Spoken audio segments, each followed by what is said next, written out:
बच्चों, आज हम लोग बेटा एक्सेल स्केलेटन सिस्टम के लिए जो एनसीईआरटी की इंपॉर्टेंट लाइंस हैं उनके बारे में बात करते हैं। जो एक्सेल स्केलेटन सिस्टम है वो टोटल 80 बोन्स का बना होता है। उसमें स्कल में 22 बोन्स हैं, फिर आगे डिवाइडेड है वो फेशियल बोन्स और क्रेनियल बोन्स में। फेशियल बोन्स 14 और क्रेनियल बोन्स आपकी 8 है। देन फिर आता है वर्टिब्रल कॉलम जो 26 यूनिट्स का बना होता है। देन फिर 12 पेयर्स रिब्स जो टोटल 24 बोन्स हैं। देन फिर आता है आपका हायोट जो एक सिंगल बोन का बना होता है। देन स्टर्नम जो एक सिंगल बोन का बना होता है। और देन ईयर ऑसिकल्स जो 3 बोन्स इन ईयर ईच, यानी कि टोटल 6 बोन्स आपकी प्रेजेंट होती हैं। ठीक है, अब जो आपका स्कल है उसमें जो बेस बोन है दैट इज ऑसिपिटल बोन। ठीक है, उसमें 2 बोनी प्रोजेक्शंस निकले हुए हैं जिनको बोलते हैं कॉन्डाइल्स।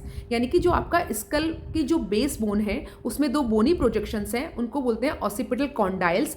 उसी के थ्रू जो आपका स्कल है वो वर्टिब्रल कॉलम के जो सुपीरियर पार्ट है उससे अटैच रहता है। ठीक है, हम लोग बोलते हैं कि जो ह्यूमन का जो स्कल है वो डाइकॉन्डाइलिक है। डाई मतलब 2 कॉन्डाइल्स उसमें प्रेजेंट है। वर्टिब्रल कॉलम में जो फर्स्ट वर्टिब्री है वो है एटलस। ठीक है, तो जो स्कल की डाइकॉन्डाइलिक स्ट्रक्चर है वो वर्टिब्रल कॉलम के एटलस जो वर्टिब्री है उसी से अटैच रहता है। In other words we can say जो वर्टिब्रल कॉलम है वो जो स्कल है उसके ऑसिपिटल कॉन्डाइल से एटलस वर्टिब्री के थ्रू अटैच रहता है। Vertebral column extend from the skull and constitute the framework of trunk.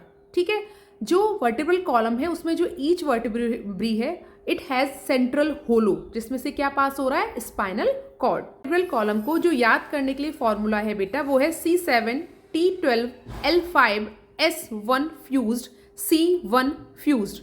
Thoracic vertebrae plus ribs and sternum मिलके रिब केज आपका बनाते हैं। आप लोग को बेटा समझ में आया होगा। मिलते हैं next topic next video. Bye bye.